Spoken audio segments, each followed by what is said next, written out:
Welcome to the horrifier, हर रोज horror का डोज। राजेश सिंगापुर के एक बड़े नामी रेस्टोरेंट में शेफ का काम करता था। उसने कई साल वहां काम करके अच्छे खासे पैसे जोड़ लिए थे। अब बारी थी उसके इंडिया आकर अपने शहर में खुद का एक रेस्टोरेंट खोलने की। राजेश ने अपने शहर में हर जगह पता किया, मगर उसे ऐसी कोई जगह नहीं मिली जहां पर वो अपना रेस्टोरेंट खोल सके, जो रोड के बहुत करीब हो और वहां थोड़ी बहुत पार्किंग की भी जगह हो। पर मानो भगवान ने उसकी सुन ली थी। उसे आखिरकार थोड़ी दूर एक ऐसी जगह मिल गई थी जहां वो अपना रेस्टोरेंट खोल सकता। किसी बिल्डर की फैमिली ने औने पौने दाम पे उसको एक बढ़िया सी जगह बेच डाली थी। राजेश ने वहां पर अपना रेस्टोरेंट बनाया, रेनोवेट किया और उसका उद्घाटन किया। वहां पर लोग भी आने लगे। अभी सिर्फ 3-4 दिन ही हुए थे रेस्टोरेंट खुले हुए, जब राजेश के यहाँ काम करने वाले को एक रात बाहर से अजीब सी एक आवाज आनी शुरू हुई। बर्तनों के खड़खड़ाने की आवाज सुनाई दी। वो आदमी रेस्टोरेंट के बाहर निकला। रेस्टोरेंट के बाहर एक छोटी सी झोपड़ी थी जो कई साल पुरानी थी, और राजेश लोगों ने उसको स्टोर की तरह यूज करना मुनासिब समझा था। उस झोपड़ी के बाहर एक औरत, एक आदमी और एक बच्ची को घूंघट ओढ़े खाना डाल रही थी। ये बर्तन राजेश के रेस्टोरेंट के थे। उस आदमी को लगा कि इन्होंने उनका सामान चोरी करके बाहर खुद के लिए खाना बनाकर खाना शुरू किया है। वो उनकी तरफ बढ़ा और जोर से चिल्लाया, हे, कौन हो तुम? यहां क्या कर रहे हो? तभी वो औरत घूंघट वाली उसके पास आई और उसने अपना घूंघट खोला, और उसके अंदर एक चुड़ैल जैसी एक औरत थी जिसका मुंह पूरा नीला पड़ा हुआ था। उसकी आंखें मानो उसके चेहरे से लटक रही हो। वो उसके चेहरे के पास आई और बोला, चले जाओ यहां से। और ये सुनते साथ ही राजेश के रेस्टोरेंट में काम करने वाला वो आदमी जमीन पे गिर गया। सुबह जब राजेश वहां गया तो आदमी बुखार से तड़प रहा था। उसने राजेश को बताया कि उस झोपड़ी में ऐसा कुछ हुआ है, और वो लोग वहां पर एक छोटा सा चूल्हा है, वहां पर खाना बना के खा रहे थे हमारे बर्तनों पे। और मैंने जब उन्हें मना किया तो वो औरत आई और उसने इतना गंदा चेहरा दिखाकर मुझको डरा दिया। वो कोई औरत नहीं थी, वो पिशाच थी, कोई ना कोई थी, वो चुड़ैल थी, वो इंसान नहीं थी। ये सुन के राजेश को लगा कि ये नया काम करने वाला जरूर कोई बहाने मार रहा है। छुट्टी चाहिए होगी, अभी 3-4 दिन हुए नहीं रेस्टोरेंट के कि इसके बहाने मारने शुरू हो गए।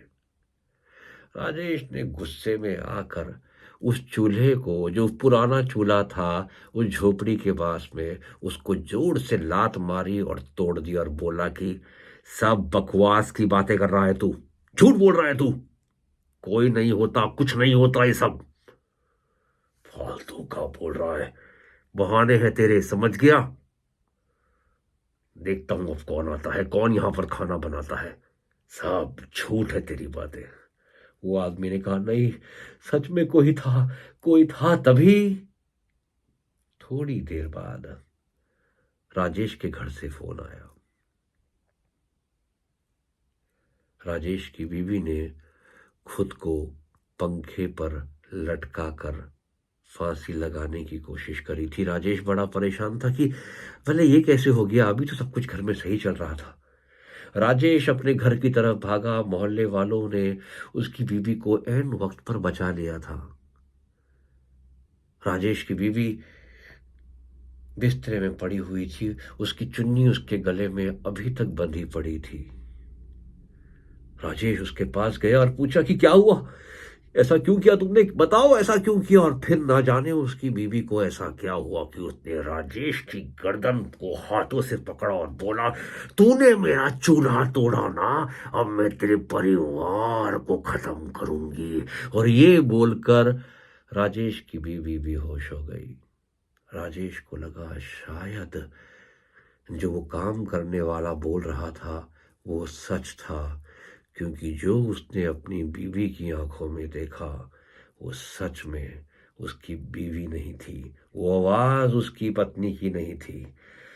राजेश ने झट से पंडित को फोन किया और अपने बात उसको बताई। पंडित ने जमीन को देखा और समझ गया कि ये जमीन श्रापित है।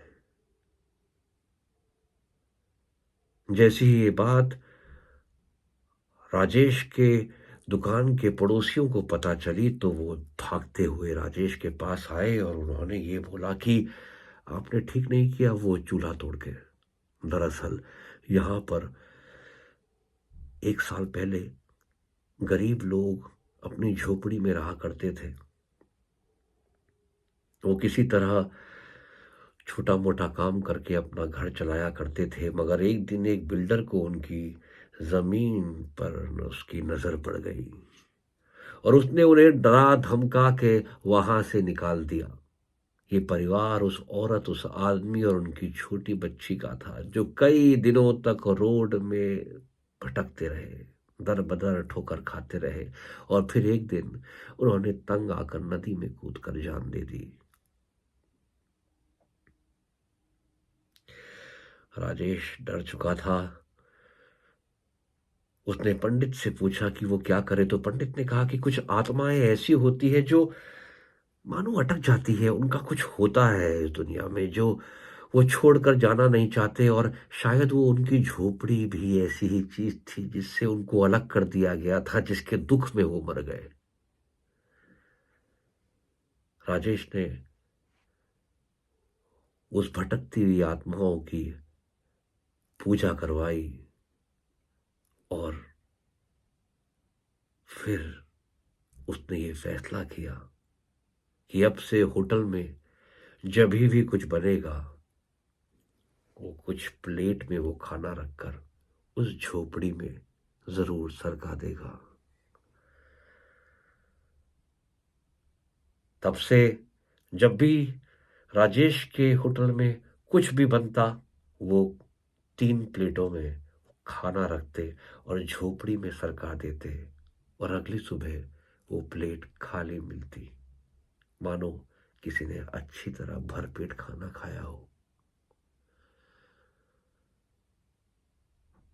अभी भी कई बार उनके यहाँ काम करने वाले वर्कर्स को रात को बाहर उस झोपड़ी के अंदर उस औरत, आदमी और बच्ची की आवाज सुनाई देती है, मगर अब वो किसी को परेशान नहीं करते, क्योंकि राजेश उनको खुश रखता है, उन्हें भरपेट खाना देता है और उनकी झोपड़ी को हाथ तक नहीं लगाता।